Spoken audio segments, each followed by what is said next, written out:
Welcome back, Interior Alaska. Joe Cook here with your midweek local sportscast. The Midwest Division Finals between the Fairbanks Ice Dogs and the Minnesota Wilderness begins this Friday. After sweeping the Minnesota Magicians, Fairbanks will be on the road for the first two games of the Division Finals. The Wilderness evaporated the Coulee Region Chill in games 4 and 5, winning by the score of 9-1 in both games. Aaron Miller leads the team with 10 points, and goalie Brock Couts has a 3-1 record. This could be strength versus strength in game one as Fairbanks counters with defense. Patrick Munson has allowed one goal in his first two outings with 47 saves. They outshot the Fairbanks Ice Dogs, did the Magicians 137-84 and held them to single-digit shots in 4 periods. The Ice Dogs and Wilderness tied in the final regular season standings, but Fairbanks won their second straight division title by having more regular season wins. The season series ended 2-2 with both squads winning at home. Game 1 is Friday night at 7:30 Central Time in Cloquet, Minnesota. Head coach Trevor Stewart talks about this second-round matchup. I believe in a lot of respects are similar to us. We have a terrific coach.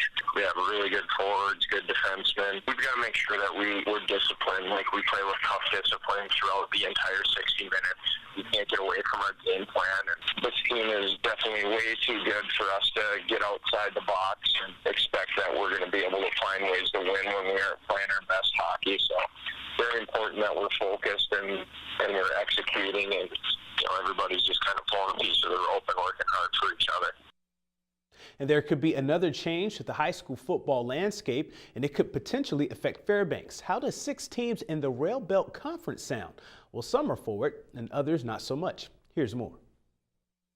Recently, the ASAA revealed that Bartlett and Chugiak could possibly leave the Cook Inlet Conference and move into the Rail Belt, making it a 6-team conference. Palmer left the Rail Belt for the Medium Schools Division. Lathrop, West Valley, Wasilla, and Colony make up the conference now. West Valley head coach Kyle Allison is in favor of change. I think it's going to be something that's going to be productive and also allow football here to grow in a way that hasn't happened in the last, 10 years or so. Lathrop head coach Rusty Ham of the defending Rail Belt champion Malamutes is all for Chugiak to join the conference. He feels they fit in terms of school size, around 1,100 kids, and competition. Bring them over gives us 5.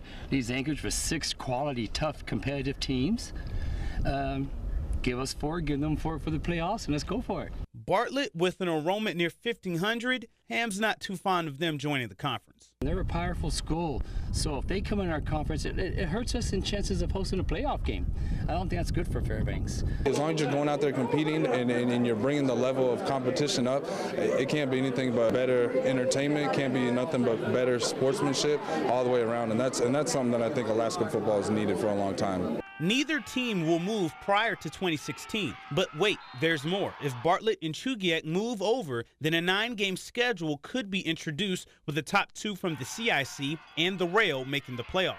There will be an ASAA board meeting early next week in Fairbanks to discuss these changes and more. Joe Cook, Channel 11 Sports. And the local mixed martial arts scene will be on display this Friday night at the Carlson Center for the Solid as a Rock Fighting Championships. KTVF reporter Mike Fussell has more on the upcoming event. Interior MMA fighters are counting down the days to the Solid as a Rock Fighting Championships. The Carlson Center will be hosting the around 10 matchup fight card this Friday at 7:30. Several area gyms will be sending participants to duke it out against opponents from across the state.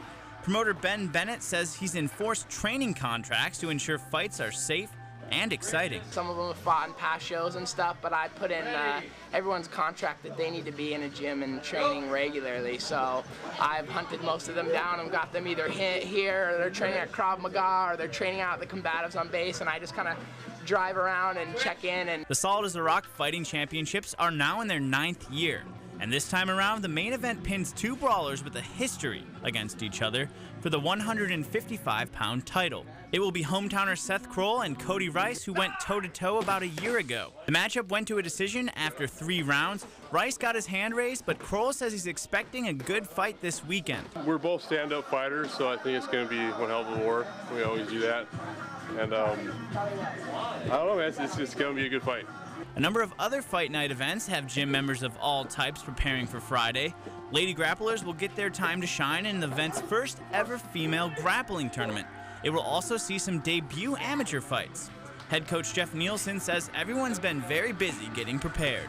Should be some good, exciting fights, a lot of upcoming amateurs, new people to the sport. You know, it's just business as usual. Guys here are constantly competing, so everyone just keeps busy, keeps prepping.